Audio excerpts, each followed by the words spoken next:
Have you ever wondered what the political landscape of Israel looked like when the Torah was written? Well, it was a time of continuous political unrest, stretching from the Exodus to the destruction of the Temple. This was an era of ever-changing alliances and conflicts, a dynamic dance of power and survival that shaped the destiny of the region. Israel's history during this period was far from peaceful. It was a tumultuous time, marked by a series of upheavals that would forever etch deep imprints on the nation's collective memory. Imagine the upheaval of the Exodus, the liberating yet disruptive event that forged a nation out of a band of former slaves.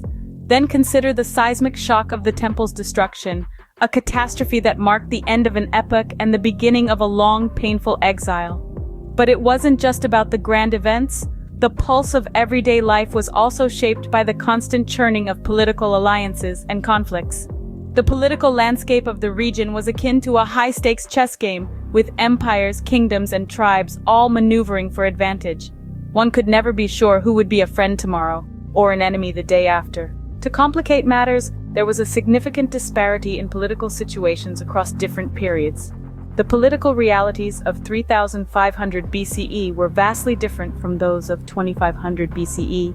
Imagine navigating these shifting sands, where the rules of the game could change in the blink of an eye. It's no wonder that the Torah, written in the midst of these turbulent times, reflects this complex and ever-changing political landscape. The political landscape of Israel during the time of the Torah was indeed complex and ever-changing. Now let's delve deeper into the political context of the Torah itself. As we peel back the layers of this ancient text, we encounter a political situation that contrasts sharply with that of the settlement period. It's like stepping into a time capsule where the politics of a bygone era have been preserved in sacred scripture.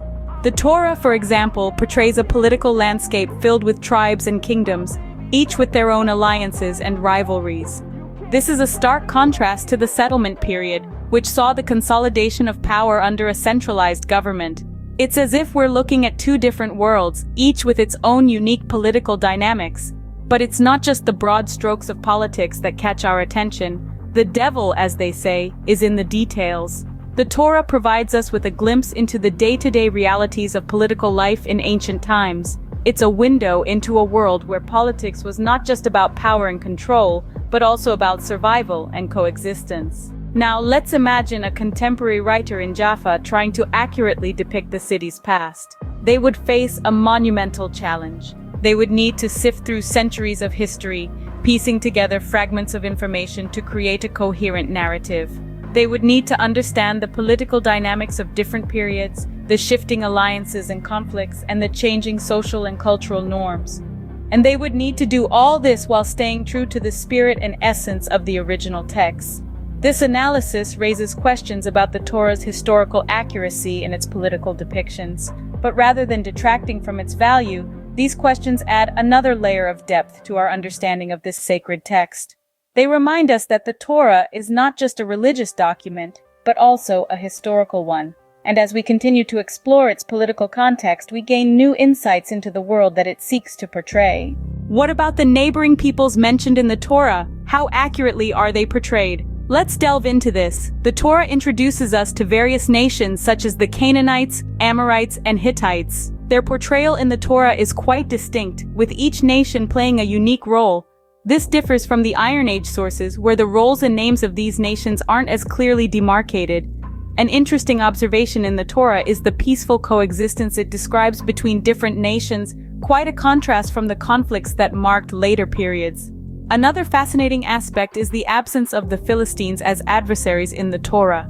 This is in stark contrast to their notable prominence in later periods, where they're frequently depicted as Israel's enemies. So, what can we glean from this? The Torah's depiction of neighboring peoples offers intriguing insights into the political realities of the time. It suggests a period of relative peace and coexistence, a stark contrast to the turbulent politics of later eras. How does the Torah reflect the ancient realities of the time?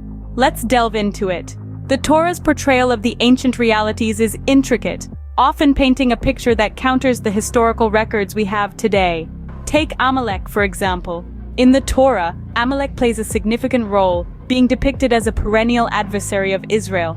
However, when we look at the Israeli history during the Iron Age, Amalek's impact appears to be minimal, a stark contrast to the narrative of the Torah. Let's move on to the depiction of relationships with other nations. In the Torah, nations such as Edom and Aram are often portrayed in a positive light, with Israel maintaining peaceful relations with them. Now, this is interesting because historically both Edom and Aram were known to have a contentious relationship with Israel.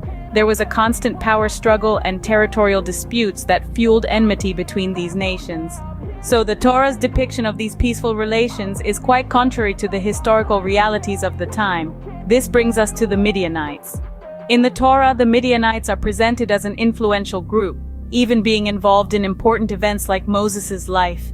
Yet, they seem to disappear in later historical narratives, with no significant mention or impact on Israeli history during the Iron Age. Another intriguing point is the absence of terms like Arab in the Torah. This contrasts with their frequent appearance in later prophets and Assyrian literature, reflecting the changing realities and influences over time. So what does all this tell us? Well, it shows us that the Torah's reflection of ancient realities is complex and multifaceted. It's a tapestry of narratives, some aligning with historical records, others offering a contrasting view. This complex interplay between text and history provides us with a rich, nuanced understanding of the ancient world and its realities. The Torah's reflection of ancient realities is therefore complex and multifaceted. What about the geographical and territorial accuracy of the Torah? An intriguing question that warrants our attention. Let's dive into it. One term that stands out in the Torah is Padan Aram. This term, interestingly, aligns with Akkadian sources, an ancient language spoken in the region during Moses' time. Yet it is curiously absent in later prophetic sources. This stark contrast underscores the historical authenticity of the Torah and the challenges of documenting history. Now let's turn our gaze to Egypt, a significant entity in the Torah. Egypt is portrayed as a source of oppression and idolatry. This depiction contrasts with its later political alliances during the settlement period. It's a depiction that reflects the experiences and perspectives of the Israelites during the Exodus. These geographical and territorial references in the Torah are not merely names and places. They are windows into the past, offering us insights into the political realities of the time. The Torah's geographical and territorial depictions offer a unique perspective on the political realities of the time. How have political entities evolved in the Torah? Let's delve into the relationship dynamics between Israel and its neighbors. In the Torah, Tyre and Sidon are mentioned, but they don't hold the same significance as they would in later periods. It's intriguing to see Tyre evolve from a lesser-known entity to a significant political power in the prophets' accounts. Now let's consider the cities that the Torah leaves out. Jerusalem, Ramah, and Mizpah are absent. But these cities played crucial roles in the subsequent periods.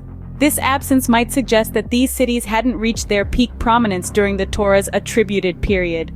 Moreover, the Torah's detailed description of Israel's borders does not match the Iron Age reality. These disparities reflect the contrasting political realities of different periods, giving us a nuanced understanding of the region's complex history. The evolution of political entities in the Torah provides a fascinating glimpse into the historical realities of the time. Let's summarize what we've learned. Israel's history, as depicted in the Torah, is marked by continuous political unrest, contrasting sharply with the relative calm of the settlement period.